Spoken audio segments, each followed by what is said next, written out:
Are you completely tired of setting these massive, ambitious goals on January 1st, only to realize years later that you haven't moved an inch closer to actually achieving them? It's a frustrating cycle, right?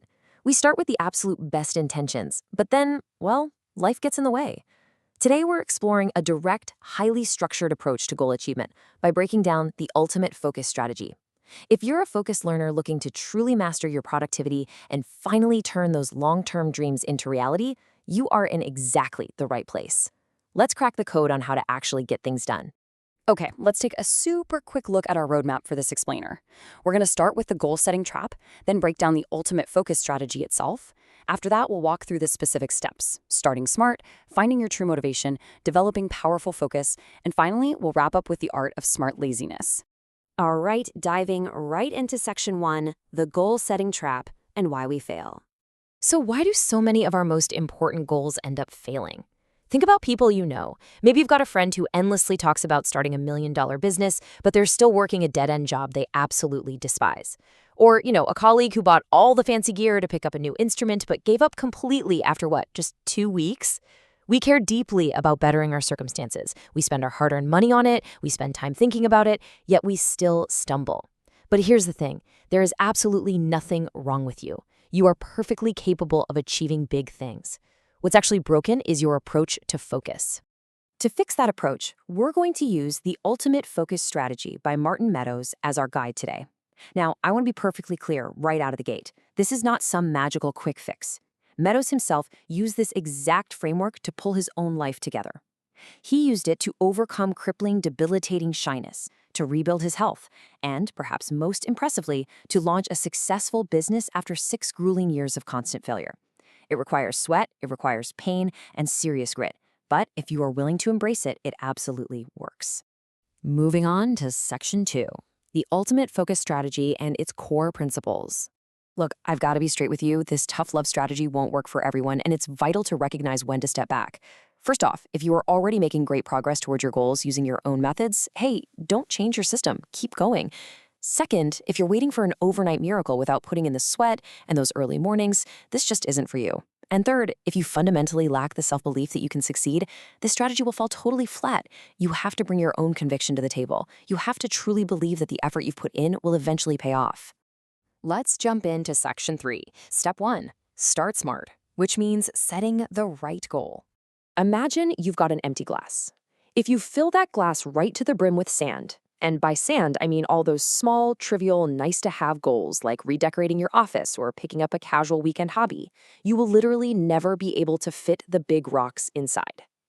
The big rocks are your transformational goals. We're talking life-changing objectives, saving a marriage, getting out of crushing debt, completely overhauling your health. This strategy demands that you severely limit your focus to as few big rocks as possible. You just can't have it all, at least not all at the exact same time. So to achieve those transformational goals, you've got to practice what we call smart sacrifice. And yeah, this is the uncomfortable, painful choice to temporarily abandon your lesser hobbies. If your big rock is building a successful business, you might have to pack up the golf clubs for a year. You might have to say no to weekend trips. You must aggressively structure your life around your absolute top priority. You're trading the merely good for the incredibly great. Sure, it hurts in the short term, but the long-term payoff of achieving a huge transformational goal, that makes the temporary loss of a hobby completely irrelevant. Okay, Section 4, finding true motivation, your psychological fuel. You might be wondering, how do you actually sustain that level of sacrifice? Think about the difference in psychological fuel. Extrinsic motivation is doing something for a tangible reward or status. It's wanting a flat stomach just to show off at the beach for one weekend, or starting a business strictly so you can slap CEO in your social media bio. The problem, it is incredibly fleeting. When times get tough, external rewards just aren't enough to keep you going. What you absolutely must have is intrinsic motivation. This is doing an activity for its inherent satisfaction. You love the challenge. You love the personal growth that comes from overcoming obstacles. Intrinsic motivation is an endless well of inspiration, whereas chasing external rewards can actually kill your drive over time. Now, to become truly unstoppable, you need to build the ultimate motivation stack. You take that deeply personal intrinsic core and you layer it with pro-social motivation. Pro-social motivation is simply the desire to support others. For instance, The author's strongest motivation to succeed in business wasn't about buying a fancy sports car for himself.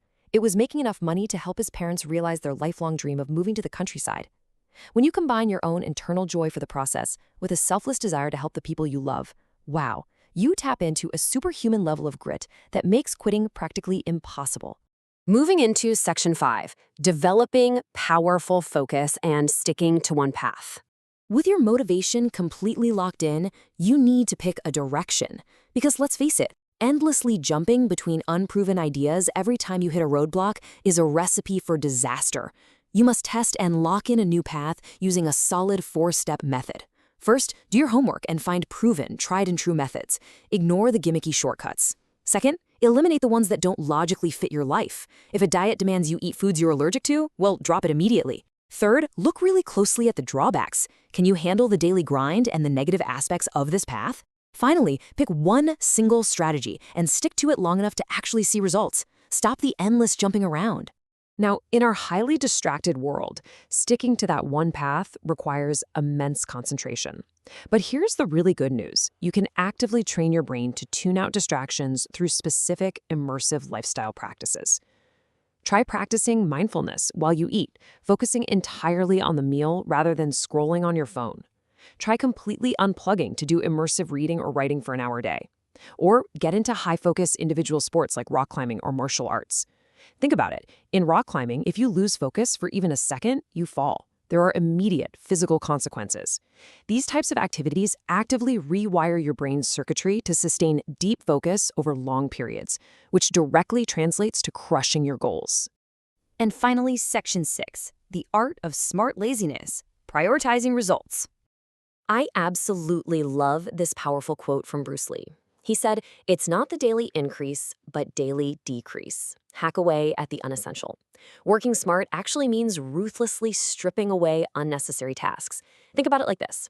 If there are 2 treasure chests with identical rewards, but one requires an exhausting 5-day trek through a dangerous jungle, and the other is just a simple 20-minute stroll down a beautiful beach, which one are you going to choose? Human nature prefers the easy route. We shouldn't fight that. Instead, we should lean into it by prioritizing actual results over mindless, exhausting effort.